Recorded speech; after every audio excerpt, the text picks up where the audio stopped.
México Evalúa, Centro de Análisis de Políticas Públicas. Y mire, el caso Ayotzinapa precisamente ha generado una crisis de confianza en las instituciones. ¿Qué significa esto? ¿De qué tamaño es? Precisamente para platicar sobre este tema, saludo con mucho gusto aquí en el estudio del Financiero a Laida Negrete, coordinadora precisamente del proyecto de calidad de justicia de México Evalúa. Laida, bienvenida. Buenas tardes. Buenas tardes. A ver, crisis de confianza en las instituciones derivado de este caso Ayotzinapa. ¿De qué estamos hablando? Mira, yo creo que lo más importante es resaltar que esta crisis de confianza en realidad se viene extendiendo en el tiempo. Y me gustaría empezar por decir que justamente el viernes en la Asamblea General de la ONU se discutieron los nuevos objetivos de desarrollo y quedó por primera vez justicia como un objetivo de desarrollo. Le llaman el objetivo 16. Y el objetivo 16 tiene como 3 componentes. Uno de ellos es paz, el otro es justicia y el tercero es transparencia. Y fíjate qué interesante, porque es justamente de los 3 pilares de los que cojea el gobierno actualmente y lo que explica un poco la crisis de credibilidad. Entonces, aprovechando que se aprobó este objetivo y que es muy importante porque vamos a empezar a medir toda la evolución del desarrollo económico a partir también de la justicia, quería hacer un acercamiento a lo que es el caso de Guerrero. Muy bien. Y la Comisión de Estadística de la ONU ya aprobó el primer indicador para medir este objetivo 16 y escogió homicidios. Homicidios.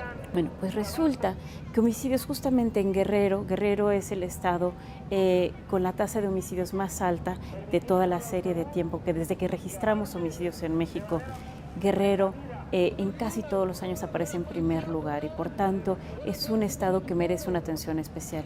Esto no es a raíz nada más de la crisis del último año, sino lleva más de 2 décadas, ¿no? Entonces, para dimensionar un poco, los homicidios en Guerrero son 2 veces lo que son los homicidios en Michoacán y son 3 veces la media nacional. Es decir, Guerrero vive en un estado de crisis desde hace mucho tiempo y parece ser que no ha habido una política pública ni una política de Estado que atienda a este fenómeno. Entonces, no es sorprendente que a raíz de este estado de violencia también hay un estado de crisis de confianza. Y confianza es quizá el indicador que México Evalúa propone para medir el objetivo 16. Y también en confianza, Guerrero está muy mal. Está en los últimos lugares.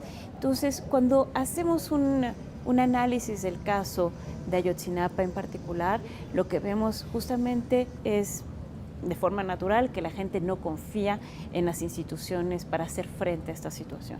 Más de 2/3 partes de la población cree que en Guerrero no se está haciendo la investigación adecuada para el caso de Ayotzinapa, pero en realidad esto no es solamente a raíz de este episodio, sino es algo más generalizado. A ver, Laida, yo quiero plantearte un tema. Si bien lo que estamos hablando de Guerrero es un resultado de muchas décadas atrás, en donde hay responsables que son fueron sus gobernadores, ¿no? ¿Hacia dónde podría ir para una mejora, en donde la ciudadanía de aquella entidad se ponga las pilas, por así decirlo, tenga más conciencia para poder elegir a sus gobernantes? ¿O cuál sería la alternativa? El diagnóstico aquí está. México Evalúa hizo su trabajo y nos lo está mostrando precisamente para la audiencia de Financiero.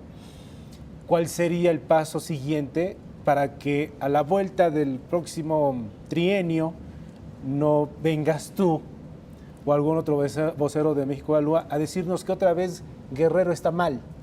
¿Cómo lo han visto ustedes? Sí, mira, qué buena pregunta, porque justamente es un estado tan en crisis. ¿Tan castigado? Tan castigado, donde además confluyen varias cosas que son muy dramáticas, que es la pobreza y también el crimen organizado y el narcotráfico.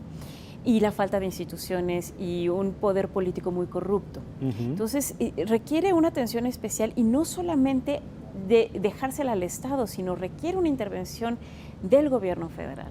Y creo que a raíz del incidente de Ayotzinapa no ha habido una oferta de política pública que atienda el fenómeno como algo más generalizado, Sí. con el nivel de atención que lo merece. ¿Y eso le toca al gobierno federal?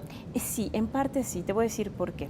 Acaba de salir un estudio de Open Society Initiative, que de hecho vamos a tuitear a través de nuestra cuenta de Twitter de México Evalúa, donde hace un diagnóstico sobre la justicia en el estado de Guerrero.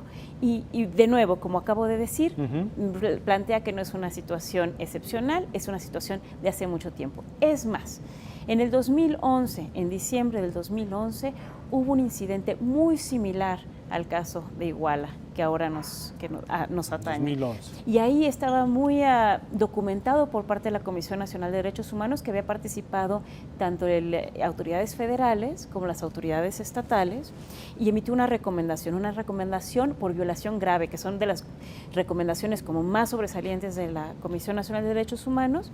Es la primera recomendación en el 2012 y dice, tienen que atender esto. Bueno, ¿qué hace el gobierno federal y qué hace el gobierno estatal? Nada. Nada.